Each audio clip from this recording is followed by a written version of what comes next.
Hello, this is Brian Hegney, instructor of Game and Interactive Media Design and instructor for COM 1112. This is week 12. Welcome to week 12. First video of our online lecture series for this week. So this week we're going to kind of take what you learned last 2 weeks. You did a lot of work in Adobe Premiere Pro. And we're going to kind of talk about what you're going to do with that and why you're going to use it. And we're going to create a still image video. So there are a couple things to this. First, though, is I want to talk about the concept behind what we are going to be doing. And then I'm going to show you a couple of examples. And then we'll get on to the next video. So the concept is, I'm going to play you a commercial, and you're going to tell me what you think that was a commercial for. I'm going to play you about a minute. This commercial is a minute long. You're not going to see it, but I want you to listen to it and tell me what it was a commercial for.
All right, you heard it. This was a commercial that would have played on television, and I want you to think about if you were blind. Would you have known anything about that product? And a few years ago, we had a student who was interested in doing Netflix-styled audio description, which is basically adding an audio track for any type of movie, television show, or media like that, so that people with vision impairments can really enjoy all of the visuals of something.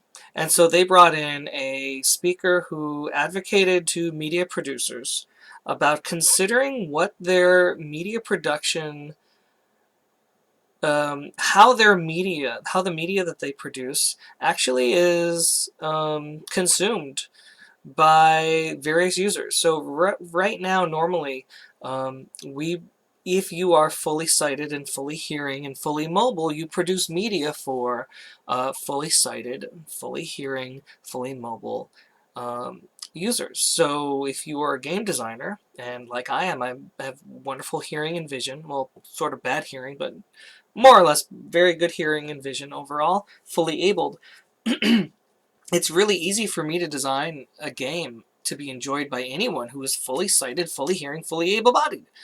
What happens when you design a game for someone who only has use of one arm, one finger, who can't move their limbs, who is blind, who's deaf, even who is maybe rocking in their one-bedroom apartment with their newborn baby that they can't wake up? How is that person? That person is going to turn the sound down or wear headphones, but let's say they don't have access to headphones. When I was rocking my children to sleep, actually, I would play video games. If I had my headphone on, I was so annoyed. My children would wake up and like, and throw the headphones off me. So I actually did play video games while rocking my newborn children to sleep at night. I had access to a controller, a game controller, but I could not have volume on. So there's that. Okay, you ready to know what the commercial was? Bum bum bum bum bum bum. It's Coke. So what this was, let's come back here. This was all of the stuff you heard. First of all, ooh, no, go forward, don't go forward. I'm so sorry. Is this it? Good. You may have heard all of the skating.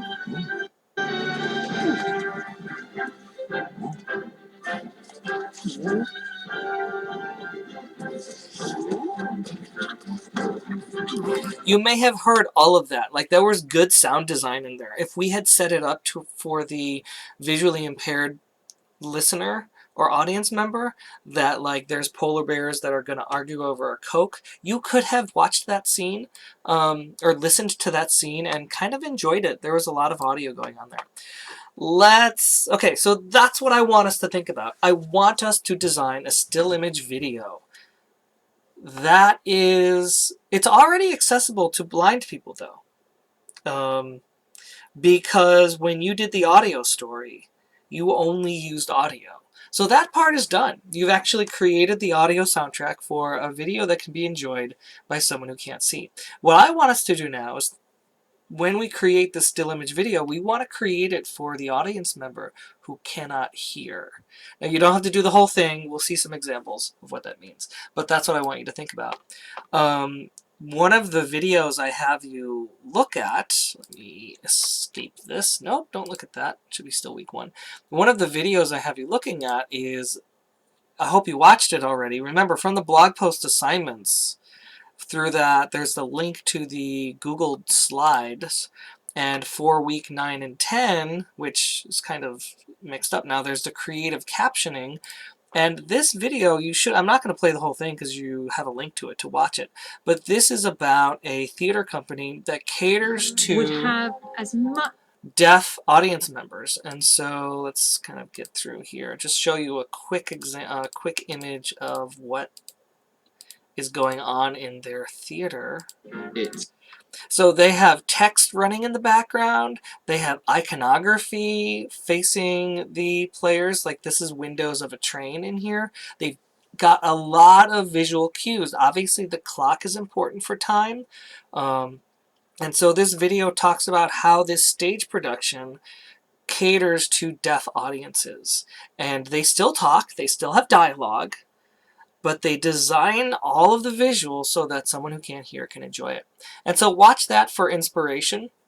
And the next thing I'm going to do is show you, just a minute, show you an example of one that a student did. This was, I played the audio for you for this, and now I'm going to play the video for you for this. And you'll see all the things that we'll be doing in the next few weeks. Okay? Do you believe that music is a universal language? yes. Somewhat. I do. What you just heard is the question we have on today's podcast. Is music a universal language? As we've seen, the students I asked in Hayworth Fine Arts Center's instinct was to answer yes. But why is this, and what does it mean? Let's hear what Dr. Meixner, the Chair of Instrumental Studies at High Point University, has to say. Yes, I do think music is a universal language because not every culture plays the same music, but with people speaking different languages, that really is the one thing that people can communicate more than anything else. However, let's hear what Dr. Turner, Assistant Professor of Music at High Point University, has to say about the same question. Well, I don't. Music is very culturally specific. He discussed how, when playing clips of foreign music to his students, he often got the same reaction, bewilderment. That brings into question, how universal is the music we listen to? You could even take, like a Beatles tune at different times in your life, and you'll find that you notice different things about it, that it means a different thing to you because you're a different person, you have different experiences. What does this mean to you? Let it be. Or this? I got realness, I just feel shit 'cause it's in my DNA. I got Or something millions, as I got simple riches. as this. Like paintings, music may not be as universal as one would think. However, music of one kind or another has been found in every human society studied since the beginning of written history, and even before. So I guess the answer to this question is what you make of it. But for now, don't let the question get in the way of you listening to your favorite music.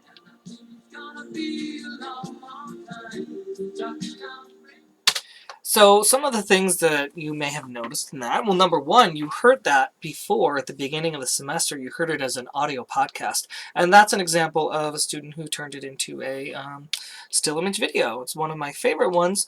There's a lot of amazing, good things that happened, and so, for instance, this graphic actually took a long time to kind of design, because we were really struggling with, I told all of my students, you must visually show what you talk about so that if I didn't hear it, I could get a sense for what you were talking about. What is this video about?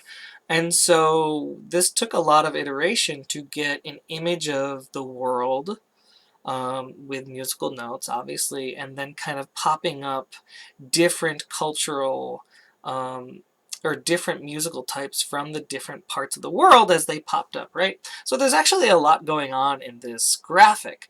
Of course, this uses 1, 2, 3, 4, 5, 6. It ends up using 7 different images all at once, all on different layers. We'll learn how to do that in Premiere. We'll learn how to fade them in and out. And so this was an example of kind of following my guidelines for visualizing the audio, or what was in audio. You'll learn how to animate things. You will learn how to animate things, bring in different components, text components, iconographic components. We bring in, so here's an example of like somebody listening and then somebody questioning, what's that about, right? Again, would you be able to understand this if you just saw this visually? Now the answer is it's not going to be perfect, but I can definitely tell when I look at this, the students who really work hard to visualize all of this stuff. I'm also going to ask you to bring in B-roll of video, and so this is a student, you'll notice this didn't sync up. Or something as simple as this. Because he did this B-roll afterwards, and so he just wanted to comply with including video, not just still images, but incorporate video somehow into the video. I do want to show one of my favorite examples from last semester of visualizing the audio, and this is about video game violence. Do video games cause violence? Hey, I think some people are doing that this semester. I think there are two or three people doing that this semester. So I'm just going to play a small clip from here. And actually, the audio is not very loud. So let me... Wider problems. There are certain effects that video games get out of people. People's competition goes up, and usually from competition we get some associated emotional states like aggression, but typically those states tend to fall back to normal levels within like 5 minutes. Oh, wasn't that so cool? So this person, what we'll learn how to do is he brought this graphic component, which was a slightly transparent red square, pretty much. And so he raised it, and as he raised it... Wait, let's go. Let's come back here. Effects that video games get out of people. People's competition goes up. You see words like competition, aggression, strong emotion. So if the red color wasn't enough, you've got all of these words happening, and then you have the student himself including this video B-roll, playing a video game. We know he's playing a video game. His competition is going up. Red is bad, anger, blah, blah, blah. He acts it out. And usually from competition... And then we have this timer on here, and I love the timer because it's done in such a way that we're not, we don't know he's saying 5 minutes. We get some associated emotional states like aggression, but typically those states tend to fall back to normal levels within like 5 minutes. That's just such a great animation, and it goes with the audio. I really loved this. So that was a really interesting way of visualizing the audio. So that's it. That's the introduction to what we're doing. In the next video, I'm going to show you how we actually set up Premiere to get ready for this. All right, bye.